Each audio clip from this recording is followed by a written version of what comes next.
Estando y sintiendo con Dios. Bendice alma mía al Señor.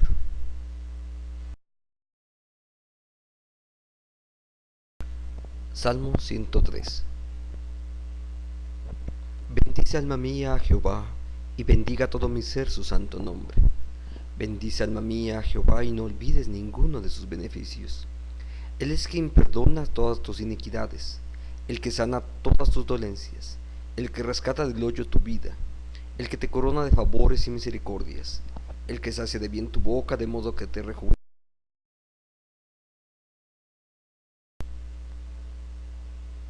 Jehová hace justicia y derecho a todos los que padecen violencia.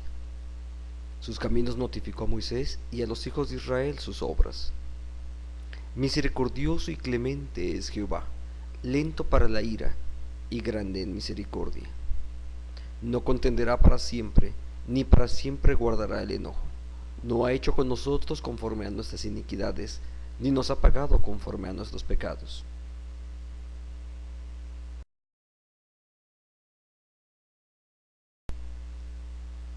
Porque como la altura de los cielos sobre la tierra, engrandeció su misericordia sobre los que le temen.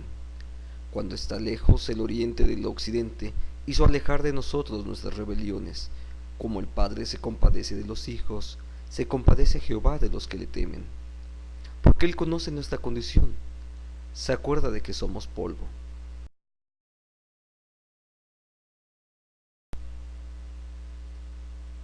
El hombre como la hierba son sus días, florece como la flor del campo, que pasó el viento por ella y pereció, y su lugar no la conocerá más. Mas la misericordia de Jehová es desde la eternidad y hasta la eternidad sobre los que le temen, y su justicia sobre los hijos de los hijos, sobre los que guardan su pacto, y los que se acuerdan de sus mandamientos para ponerlos por obra.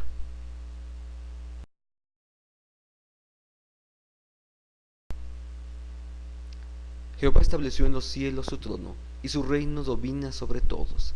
Bendecid a Jehová, vosotros sus ángeles, poderosos en fortaleza que ejecutáis su palabra, obedeciendo a la voz de su precepto. Bendecid a Jehová, vosotros todos sus ejércitos, ministros suyos que hacéis su voluntad. Bendecid a Jehová, vosotras todas sus obras, en todos los lugares de su señorío. Bendice, alma mía, a Jehová.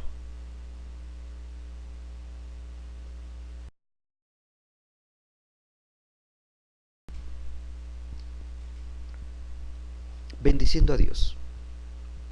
Ese es el tema del Salmo 103. Bendecir a Dios.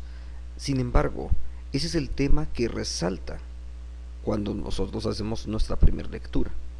Y es que, por supuesto que habla acerca de esto, porque justamente este salmo inicia con bendiciones personales para Dios.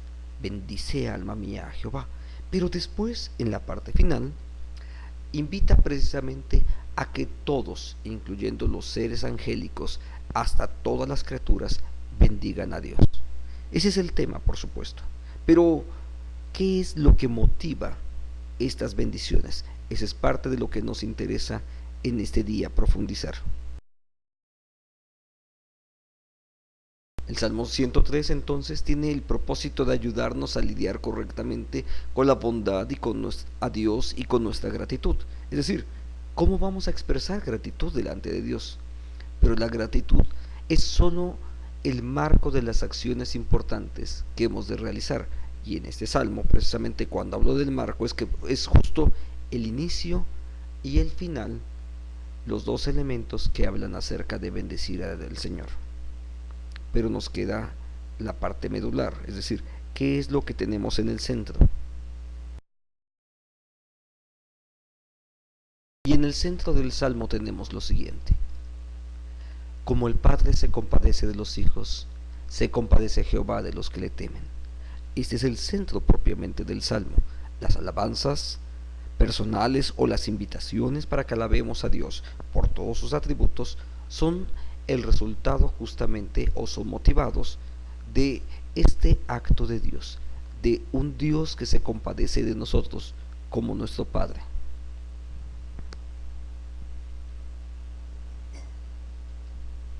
Aquí es entonces donde encontramos los motivos de gratitud y de bendición del salmista. pero también encontramos a Dios modelando para que nosotros aprendamos acerca de Él.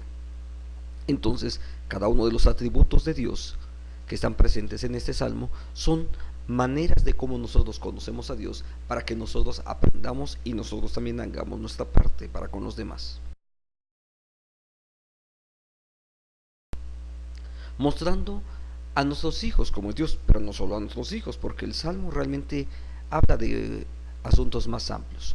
Número uno, fuimos diseñados para mostrar la paternidad de Dios, es decir, de la manera de cómo Dios se muestra como Padre, con sus atributos, nosotros aprendemos de Él. Él es el que estaba sirviendo de modelo para que nosotros aprendamos y nosotros reproduzcamos esas características de Dios.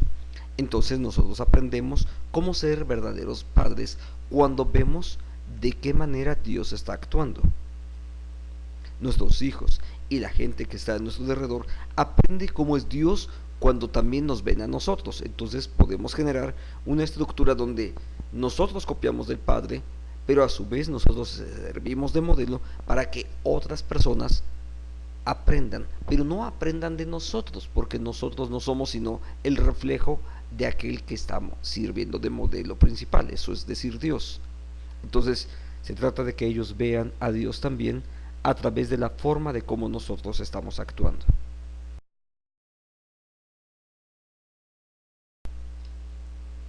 Podemos usar un esquema como esto para explicarlo. Número uno, Dios es infinitamente perfecto, sus atributos son increíblemente perfectos. Y ese modelo de Dios nosotros lo aprendemos porque nosotros somos hijos imperfectos. Es Dios el modelo y nosotros aprendemos. Ahora, el objetivo es que nosotros podamos mostrarles a nuestros hijos y a otras personas, es decir, la gente que está a nuestro alrededor, nuestros amigos, nuestros vecinos, nuestros compañeros, familiares, a toda la gente que está a nuestro alrededor.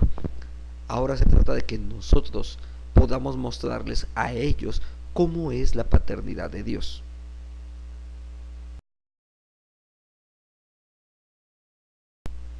En el Salmo mismo se presenta también un contraste que es importante y que no debemos de pasar por alto.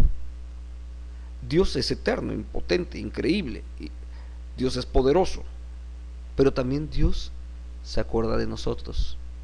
Y Dios no nos va a pedir lo que nosotros no podemos hacer.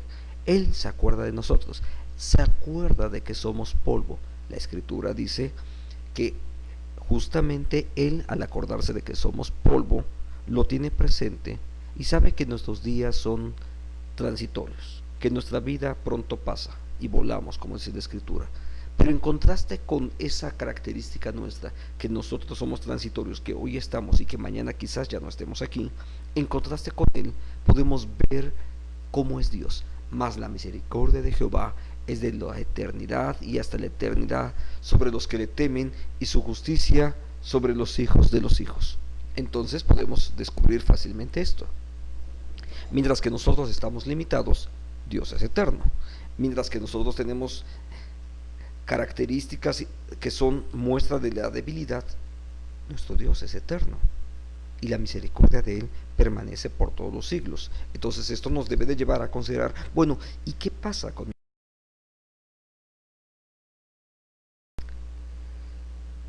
tal vez un par de preguntas que nosotros deberíamos hacernos? ¿Qué ocurre? Ya sé que un día no voy a estar aquí. Ya sé que no siempre voy a tener la oportunidad de cuidar y de velar por mis hijos, por más cuidado y por más ganas que yo tenga. Entonces, si ya sé que mis características son débiles y mi vida transitoria, ¿cómo puedo hacer que mis hijos, que mi familia, que mis amigos, que mis vecinos, cómo puedo hacer que ellos se beneficien del eterno amor de Dios? ¿Cómo pueden ellos volverse beneficiarios de esa justicia eterna de Dios en lugar de ser condenados por ella? ¿Qué puedo yo hacer al respecto de esto? El mismo Salmo nos va a dar algunas respuestas.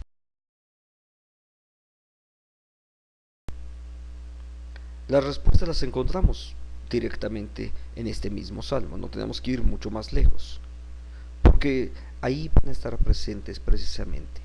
Entonces, nosotros podemos leer las siguientes líneas. Versículo 17. Mas la misericordia de Jehová desde la eternidad y hasta la eternidad sobre los que le temen, y su justicia, observa esto, sobre los hijos de los hijos, sobre los que guardan su pacto, verso 18, y los que se acuerdan de sus mandamientos para ponerlo por obra. Ahí tenemos ya tres respuestas importantísimas. ¿Cómo puedo hacer?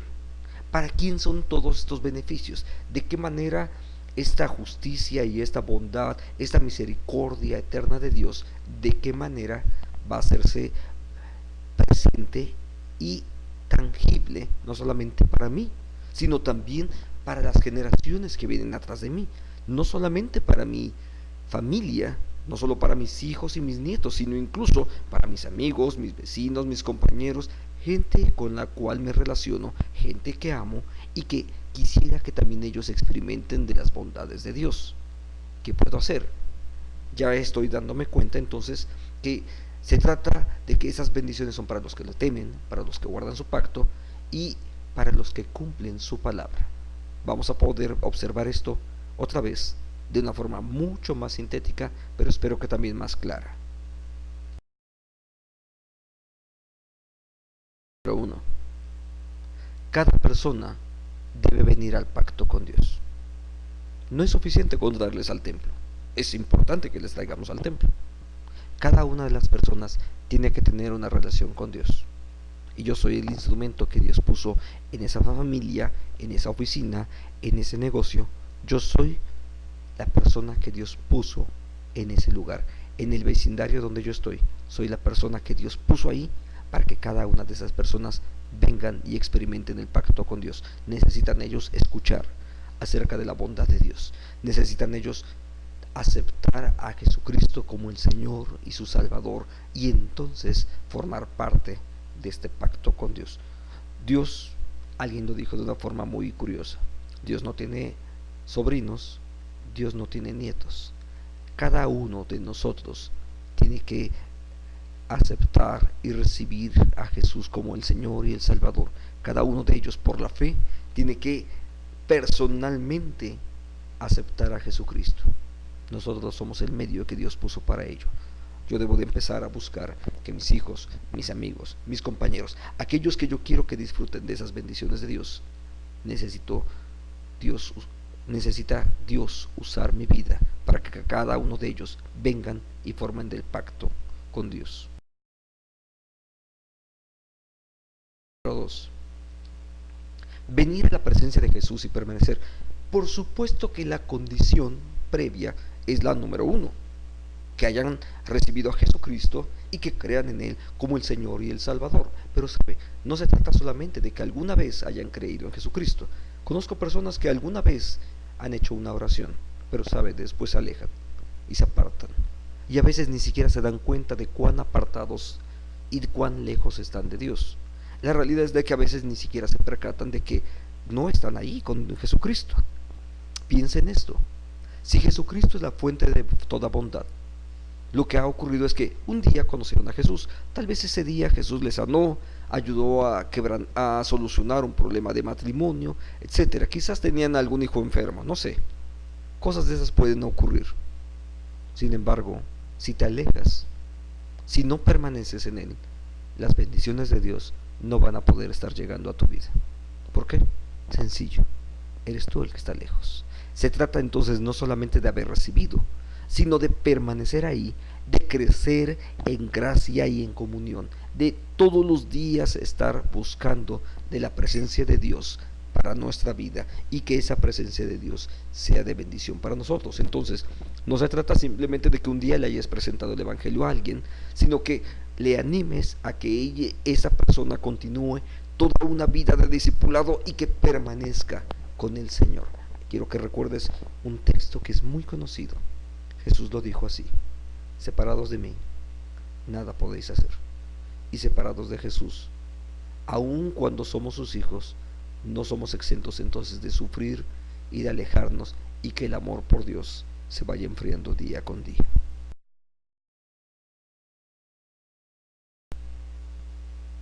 Confiar en Cristo de manera total. Bueno, uno diría que esto casi es redundante, pero la verdad es que no es así.